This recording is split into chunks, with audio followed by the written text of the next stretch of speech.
Can I get a good morning back? Well, good morning and good afternoon and good evening to all of those who are watching us online. Thank you for being here. My name is Jayathma Wickramanayake and I am the UN Secretary General's Envoy on Youth. It is such an honor to be here today.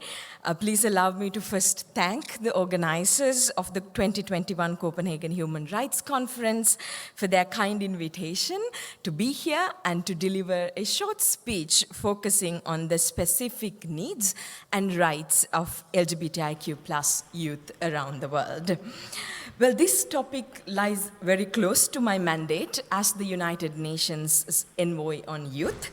Together with young people, we work to empower and support youth-led and youth-focused leadership to bridge gaps in youth participation at all levels and ensure that young people are systematically included in the work of the United Nations and beyond.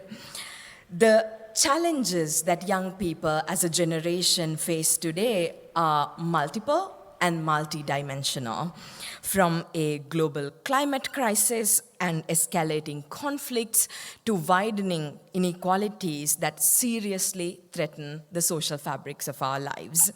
On top of this, as we all know, our world is also rattled by the impacts of the COVID-19 pandemic. By now, it's very clear that the social and economic impacts of this pandemic will be felt and are felt disproportionately by young people in the years to come. And this is felt even more harshly by the most vulnerable groups of people and young people we have been leaving behind for the longest time, such as young women and girls, young refugees, young migrants, young people living with disabilities, indigenous young people, and LGBTIQ young people.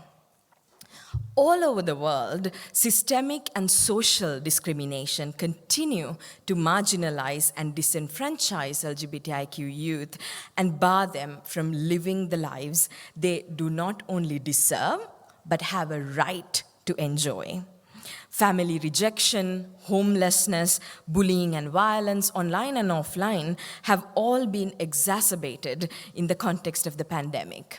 Restrictive government mobility measures, for an example, have severely impacted the physical and psychological well-being of young LGBTIQ people as the space for essential LGBTIQ specialist and youth-friendly services, both mental and physical health, shrinking. Yet, despite these hardships, and as we have seen since the opening and this morning of this conference, LGBTIQ youth continue to lead the change and continue to speak up against injustice. Through peer-to-peer education, public advocacy, protection efforts, mental health support, community building, and using art and culture, queer youth are selflessly finding ways to be resilient for themselves and for their communities. So I would like to take this opportunity to acknowledge and pay my respects to all young activists who step forward in pursuit of a better future despite considerable risk. Your resilience and bravery are an inspiration. Recognizing this and the incredible courage and perseverance of young activists in the face of adversity, recently my office, in collaboration with partners, launched the first ever global report on protecting young people in civic spaces. We consulted over 500 young people, young activists, young human rights defenders around the world with diverse backgrounds and intersectional identities, especially youth groups who are most often left behind in decision-making spaces and in processes. We asked these young people, as a young person who is promoting human rights, peace, and other values in your communities you believe in, do you feel safe? Do you feel supported? Do you feel respected? Unfortunately, and unsurprisingly to many of us, the response to these questions were often negative. This was especially true for young LGBTIQ activists, often struggling to fulfill their basic needs in addition to being excluded from spaces where they can seek solidarity and voice their concerns. So, what were the recommendations put forward by young activists themselves to change this situation?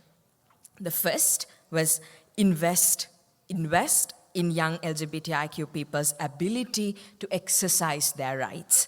Most youth networks are informal and operate on shoestring budgets that make it impossible to receive support from donors and institutions. Flexible financial support for their civic engagement is an absolute necessity, and more actors, more donors need to put their money where their mouth is. Second, respect and recognize the expertise of young people and ensure that queer youth can take part in conversations that will impact their lives. Participation is a right, and we need to be more conscious who is left out and why they are being left out. Ensuring meaningful participation of young people in all their diversity should be a shared priority for all stakeholders.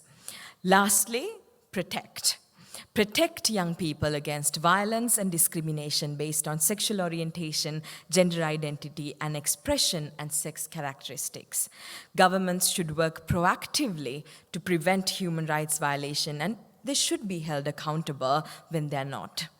The fact that young LGBTIQ people are at risk of existing and exercising their rights is simply unacceptable. Dear friends, with only 10 years left to achieve the Sustainable Development Goals that we all believe in, the United Nations recognizes that it cannot achieve its mission without working not just for young people, but working with young people as equal partners. We cannot do this if LGBTIQ youth are left behind and left out, as it happens to be the case too often today. As stated clearly in the UN Secretary General's call to action on human rights, for the future of people, power, and planet, we must create spaces, safe spaces for young people's participation. We have the strategies, the tools, and commitments to make this a reality. So let's now move these strategies into concrete action. Despite the hardships of the past year, we have an unprecedented opportunity to recover better together, reimagine the status quo, and build a new normal